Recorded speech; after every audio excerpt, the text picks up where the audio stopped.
ఫిబ్రవరి 11న ఉదయం 10 గంటల నుంచి సాయంత్రం 5 గంటల వరకు తాజ్ డెక్కన్ బంజారా హిల్స్ హైదరాబాద్లో. నమస్తే, వెల్కమ్ టు ఐ డ్రీమ్. నేను విజిత. ప్రస్తుతం మనతో పాటు ఉన్నారు ప్రముఖ ఆధ్యాత్మికవేత్త సుభాష్ శర్మ గారు. ఇప్పుడు వారితో మాట్లాడి మన సందేహాలన్నింటినీ నివృత్తి చేసుకుందాం. నమస్కారం గురువుగారు. నమస్కారం గురువుగారు. శ్రీమాత్రే నమః. గురువుగారు, కొంతమంది చాలా వరకు ఏదైనా ఇబ్బంది కలగగానే మనసులో ఏదైనా కోరిక ఉండి చాలా కాలంగా ఆ కోరిక నెరవేరట్లేదు అన్నప్పుడు డైరెక్ట్గా భగవంతుడి దగ్గరికి వెళ్ళిపోయి పూజా మందిరంలో కూర్చొని దేవుడి ముందు చెప్పుకొని ఏడుస్తూ ఉంటారు. నిజంగా అలా ఏడవటం వల్ల మనకేమైనా దోషం అనేది వస్తుందా, లేదంటే ఆ కోరిక నెరవేరే ఒక ఛాన్స్ ఉంటుందా గురువుగారు? తప్పకుండా తెలియజేస్తున్నాము. ముందుగా ప్రేక్షకులందరికీ శ్రీమాత్రే నమః, శ్రీ గురుభ్యో నమః. యాదేవి సర్వభూతేషు మాతృరూపేణ సంస్థితాం నమస్తస్సై నమస్తస్సై నమస్తస్సై నమో నమః. క్వశ్చన్స్ చాలా వింతగా ఉన్నాయి.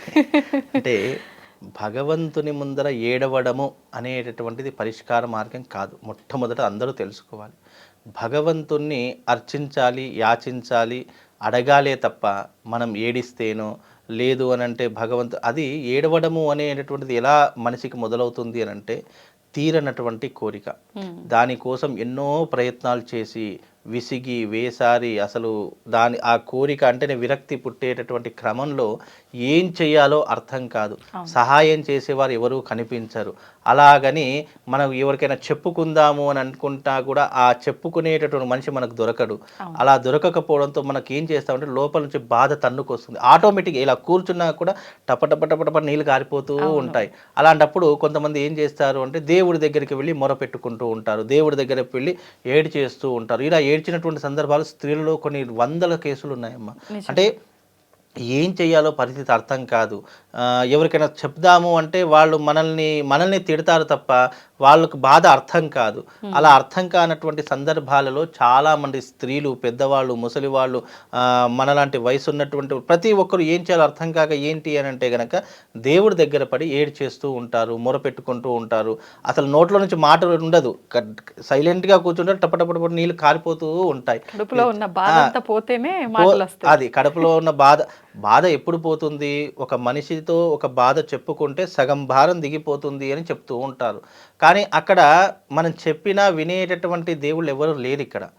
ఏంటి, మనము ఏదో బాధను, ఆవేదనను ఒక దగ్గర చెప్పుకోలేక ఒక దేవాలయంలోనో, ఒక ఆలయంలోనో, లేదా మన ఇంట్లో ఉన్నటువంటి పూజ రూమ్లోనో, లేదా బెడ్రూమ్లోనో, ఏదో ఒక నిర్ణీతమైనటువంటి ప్రదేశంలో, ప్రశాంతంగా ఉన్న ప్రదేశంలో, మనుషులు లేనటువంటి ప్రదేశంలో కన్నీళ్ళు అనేటటువంటి ఆటోమేటిక్గా వచ్చేస్తూ ఉంటాయి.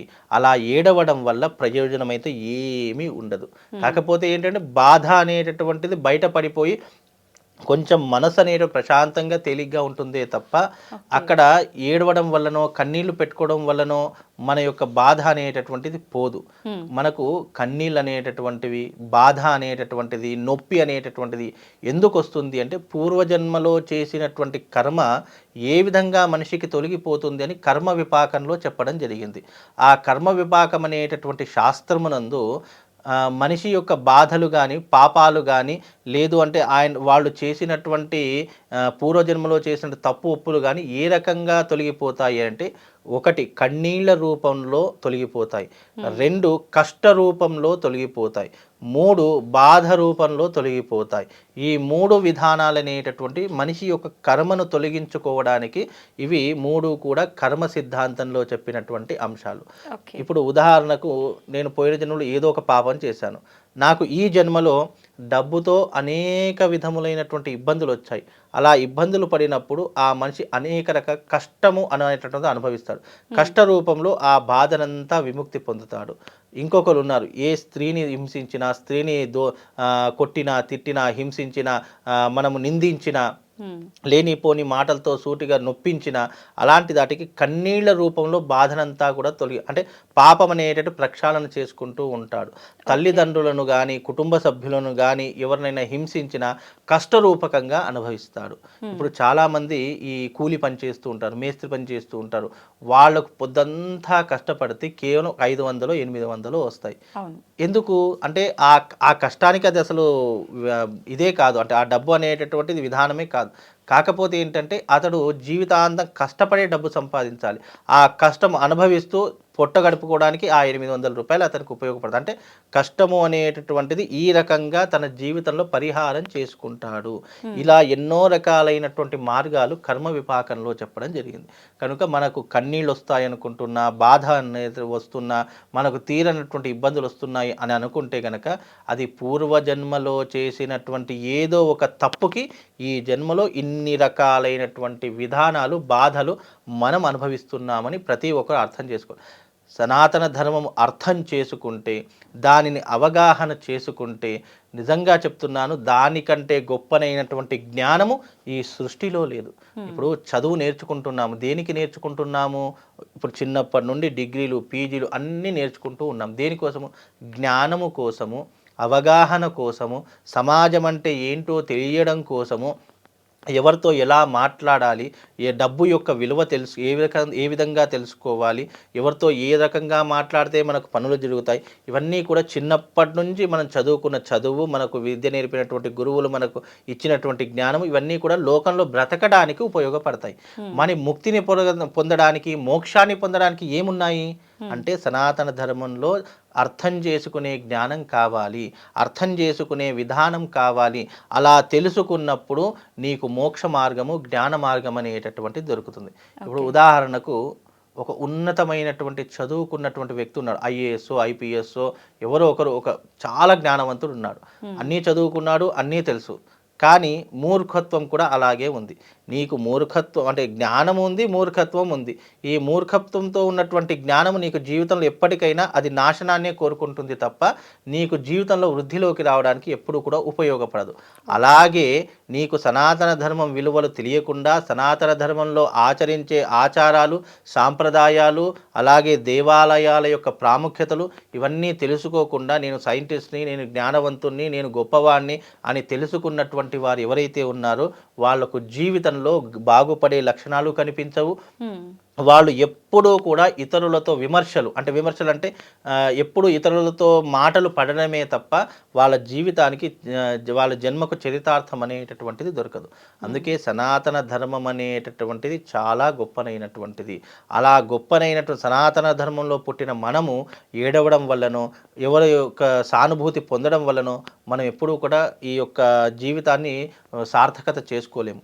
నీకు కష్టం వచ్చింది, ఇప్పుడు ఉదాహరణకు 99 సమస్యలు ఏవైతే ఉన్నాయో ఆ 99 సమస్యలు మనిషి యొక్క జ్ఞానంతోనే బయటపడగలుగుతాము.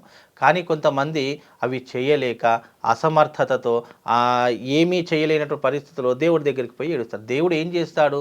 నీకు ఒక మార్గాన్ని మాత్రమే చూపిస్తాడు.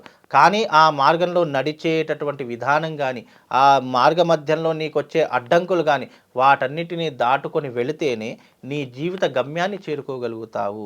అలాగని చెప్పేసి నేను దేవుడి దగ్గర పడి ఏడ్చాను, నేను దేవుడి దగ్గర మొరపెట్టుకున్నానంటే ఎప్పుడూ పరిష్కారం కాదు. నీకు ఆ పరిష్కార మార్గం దొరకకపోతే ఎక్కడ నాకు ఆ పరిష్కారం అంటే నేను నా బాధకి పరిష్కారం ఎక్కడ దొరుకుతుంది అనేటటువంటి విధానాన్ని వాళ్ళు తెలుసుకొని, అలాంటి వ్యక్తిని నువ్వు తెలుసుకొని ఆ వ్యక్తి దగ్గరికి వెళ్ళి నీ బాధను చెప్పుకో, ఒక పరిష్కార మార్గం దొరుకుతుంది. భగవంతుడనేటటువంటి వాడు ఎప్పుడైనా మార్గాన్ని, నిర్దేశకతను చూపిస్తాడే తప్ప ఆ మార్గంలో నడిచేటటువంటి విధానము, ఆ మార్గం నుండి మనం గమ్యాన్ని చేరుకునే విధానం మనిషి చేతిలో ఉంటుంది. అది ఎప్పటికైనా ఏ మనిషి అయినా తెలుసుకుంటే మనం ఏడవాల్సిన అవసరము లేదు. కష్టములు లేనటువంటి వ్యక్తి, బాధలు లేనటువంటి వ్యక్తి, దారిద్ర్యం లేనటువంటి వ్యక్తి ఈ భూలోకంలో కాదు, అండపిండ బ్రహ్మాండంలో ఎవరూ లేరు. ఏ యుగంలో చూసుకున్నా, మన కృతయుగం నుంచి చూసుకున్న, కృతయుగంలో దేవతలు బాధపడ్డారు, త్రేతాయుగంలో రాముడు బాధపడ్డాడు, అలాగే ద్వాపర యుగంలో కృష్ణుడు బాధపడ్డాడు. దేవతలకే తప్పలేదు బాధలు, కష్టాలు, నష్టాలు, ఇబ్బందులు ఎవరికీ తప్పలేదు. అలాంటి వారికే తప్పనటువంటి కష్ట సుఖాలు, బాధలు మనుషులకు ఏ రకంగా తొలగిపోతాయి? పోవు. మనిషిని పుట్టుకతోనే అవి అంటిపెట్టుకునే వస్తాయి. అవి అంటిపెట్టుకొని వచ్చినప్పుడు దాన్ని ఏ రకంగా అధిగమించాలి అని ఒక రూట్ మ్యాప్, ఇప్పుడు ఒక రూట్ మనకు తెలియదు, మనం ఏం చేస్తాం? సెల్ ఫోన్లో వెంటనే నావిగేషన్ పెట్టుకుంటాం, రూట్ మ్యాప్ పెట్టుకుంటాం, ఆ గమ్యాన్ని చేరుకుంటాం. అలాగే భగవంతుడు అనేటటువంటి వాడు నీకు ఒక గమ్యాన్ని చూపించడానికి ఒక రూట్ని వేస్తాడు, ఒక మార్గాన్ని చూపిస్తాడు. ఆ మార్గం గుండా నువ్వు వెళ్ళాలి. ఎన్నో అడ్డంకులు వస్తాయి. ఒక మంచి పని చేసినప్పుడు ఎన్నో ఇబ్బందులు వస్తాయి. అలా ఇబ్బందులను దాటుకొని వెళ్ళినప్పుడే నీకు ఒక జన్మకు సార్థకత, నీ కష్టానికి ప్రతిఫలము, నీ కష్టానికి ఒక పరిష్కార మార్గం అనేటటువంటిది అతని జీవితంలో ఏర్పడుతుంది తప్ప భగవంతుని దగ్గర కన్నీళ్లు పెట్టుకోవడం ద్వారా మనకు ఒరిగేది ఏమీ లేదు. చెప్పుకో, నువ్వు నీకు చెప్పే మనిషి లేనప్పుడు భగవంతుని దగ్గరికి వెళ్ళి నువ్వు కష్టాలు చెప్పుకో, బాధలు చెప్పుకో, నాకు ఇవి తీరిపోవాలి అని చెప్పుకో. అవి యూనివర్స్కు కనెక్ట్ అవుతాయి. నీ కన్నీళ్ళు యూనివర్స్కి కనెక్ట్ కావు. నువ్వు చెప్పేటటువంటి నీ నోటి నుంచి వచ్చే మాట ఏదైతే శబ్దము అనేటటువంటిది ఏదైతే ఉందో అది యూనివర్సల్ కనెక్ట్ అయ్యి భగవంతుని దాకా చేరుస్తుందే తప్ప నువ్వు మౌనంగా ఇలా కూర్చుండి టపటప కన్నీళ్లు గారిస్తే తప్ప ఏమీ రాదు. కనుక నువ్వు భగవంతునితో కష్టం చెప్పుకో, నష్టం చెప్పుకో, బాధ చెప్పుకో, ఇబ్బందులు చెప్పుకో, దీనిని పరిష్కరించే మార్గం భగవంతుడా నువ్వే చూయించాలని చెప్పేసి భగవంతునితో మాట్లాడు. ఆ మాట అనేటటువంటి భగవంతుని దాకా ఏదో ఒక రూపం, గాలి ద్వారానో, నీటి ద్వారానో, జలము మన అగ్ని ద్వారానో ఏదో ఒక ద్వారా నువ్వు మాట్లాడే మాటలు ఆ భగవంతునికి రీచ్ అవుతాయి. అలా అర్థం చేసుకునే జ్ఞానం నీలో ఉన్నప్పుడు మనకు ఈ ఏడవాల్సిన అవసరం కానీ 10 మందితో బాధ చెప్పుకోవాల్సిన అవసరం కానీ ఏమీ ఉండదమ్మా. కాబట్టి ఏడవడం వల్ల మనిషికి నష్టమే తప్ప కష్టము తీరదు. కనుక నువ్వు భగవంతుని దగ్గరికి ఉన్నప్పుడు నీ బాధ ఏంటో చెప్పుకో, నీ కష్టం ఏంటో చెప్పుకో, లేదా ఆ భగవంతుడితో సమానమైనటువంటి ఒక గురువుని ఎంచుకో. ఆ గురువు దగ్గరికి వెళ్ళి నీ కష్టాన్ని బాధను చెప్పుకో. దానికి ఏదో పరిష్కార మార్గం చెప్తారు. లేదా గురువు దొరకలేదు, నీ తల్లిదండ్రుల దగ్గరికి వెళ్ళి చెప్పుకో, వాళ్ళు ఒక మార్గాన్ని చూపిస్తారు. ఇంతమంది దేవుళ్ళను కళ్ళ ముందర పెట్టుకొని నువ్వు దేవుడి దగ్గర పటం దగ్గరికి వెళ్ళి నేను ఏడుస్తాను, నా బాధ ఎవరితో చెప్పుకోవాలో అర్థం కావట్లేదంటే ఏమీ దొరకదు. కనుక ఇలాంటి విధానాన్ని జ్ఞానంతో అర్థం చేసుకోవాలే తప్ప అలా ఏడిచే వాళ్ళకి నేను చెప్పేది ఏం లేదమ్మా. ఓకే.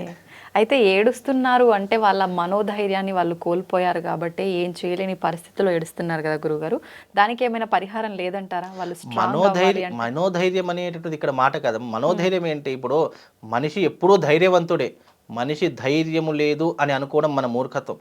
మనిషికి ధైర్యం ఉంటుంది, కానీ అది సమయాన్ని, సందర్భాన్ని, పరిస్థితులను బట్టి అది బయటపడుతూ ఉంటుంది. అలాగని చెప్పేసి ఏడవడం వల్ల వాడు ఇదేంటి అధైర్యవంతుడని కాదు కదా. ఏడవడము అనేటటువంటిది ఏంటంటే చెప్పుకోవడానికి, ఇప్పుడు నాకు చాలా కష్టం ఉందండి, నాకు చాలా బాధ ఉంది, నేను ఈ పొజిషన్లో ఉండి ఎవరికైనా చెప్పుకుందామంటే వాళ్ళు నవ్వుతారు. ఈయననే 100 మందికి చెప్పేవాడు కదా, ఈయనకే ఇన్ని కష్టాలు ఉన్నాయి, ఈయనకే ఇన్ని బాధలు ఉన్నాయి, ఈయనేంటి 10 మందికి చెప్పేదని హేళన చేస్తూ ఉంటారు. కానీ ఎవరికి ఉండవలసిన బాధలు వాళ్ళకు ఉంటాయి, ఎవరికి ఉండవలసినటువంటి పరిస్థితులు వాళ్ళకు ఉంటాయి. ఇప్పుడు సీఎం ఉన్నాడు, సీఎం ఒక రాష్ట్రానికి సీఎం అయినప్పటికీ అతనికి ఎంతో కొంత నష్టం ఉంటుంది, ఎంతో కొంత బాధ ఉంటుంది.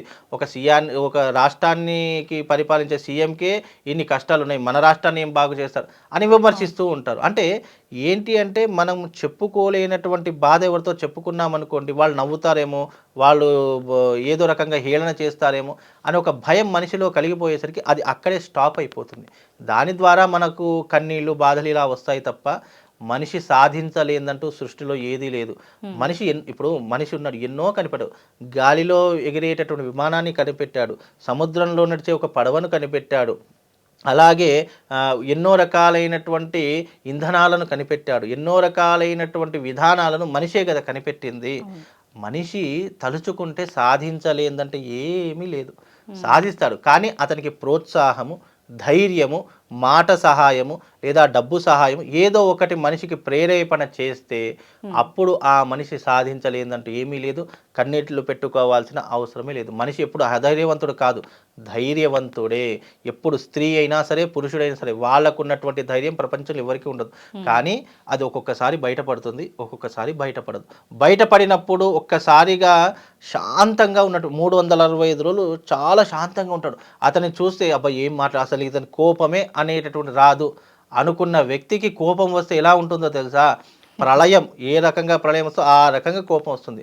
అందుకే సమయాన్ని, సందర్భాన్ని బట్టి విచక్షణ జ్ఞానాన్ని మనం ఆలోచన చేయాలి తప్ప విచక్షణ జ్ఞానం లేకుండా ఏడవడం వల్ల ప్రయోజనమే లేదు. ఎవరు కూడా ఏడవకండి, ఏడుస్తే ఏమీ లేదు. నీ కష్టాన్ని, బాధను నీతో ఎవరు పంచుకుంటారో వాళ్ళతో చెప్పుకో, తప్పకుండా నీ పరిష్కార మార్గం వాళ్ళే చూపిస్తారు. నేను కూడా అవసరం లేదు, వాళ్ళే చూపిస్తారు. దీనికి నేను చెప్పాల్సిన పరిష్కార మార్గం దైవాన్ని నమ్ముకో, పూజా పునస్కారాలు చేసుకో, లేదా నీ కష్టం ఈ రకంగా ఉంది యజ్ఞ యాగం చేసుకో అని మాత్రమే చెప్తాము తప్ప నీ కష్టానికి ఏ మార్గం దొరుకుతుంది, అనేటటువంటి నువ్వు గమ్యాన్ని చేరుకోవాలంటే నీ జీవితంలో 2 మార్గాలు. ఒకటి సరైనటువంటి గురువుని ఎంచుకోవడం. ఆ గురువు ఏది చెప్తే అది ఆచరణ చేసుకో. అది తప్ప రైటా, ఇది చేస్తే జరుగుతుందా జరగదా అనేది ఆలోచించకు. 2 నీ తల్లిదండ్రులను నమ్ముకో. ఈ 2 నమ్ముకున్నటువంటి వాళ్ళకి సృష్టిలో ఏ దైవం అవసరం లేదు. ఇది కూడా క్లియర్గా చెప్తున్నానమ్మా. దీనికి మించినటువంటి దైవం ప్రపంచంలో ఏం లేదు. గురువుని నమ్ముకో, ఎందుకంటే కళ్ళ ముందు నీకు కనబడతాడు, కళ్ళ ముందు పరిష్కారాలు దొరుకుతాయి. అలాగే తల్లిదండ్రులు నీ కళ్ళ ముందు ఉన్నారు, నీ కష్టం వచ్చినప్పుడు దానికి ఎన్నో రకాల మార్గాలు చెప్తారు కాబట్టి దాన్ని నమ్ముకో, నీకు అన్నీ మంచి జరుగుతాయి. ఈ 2 ఇప్పుడు గురువుని నమ్ముకున్నాను అనుకోండి, పూజ చేసుకో అమ్మా, ఈ రకంగా చేసుకో అని చెప్తాము.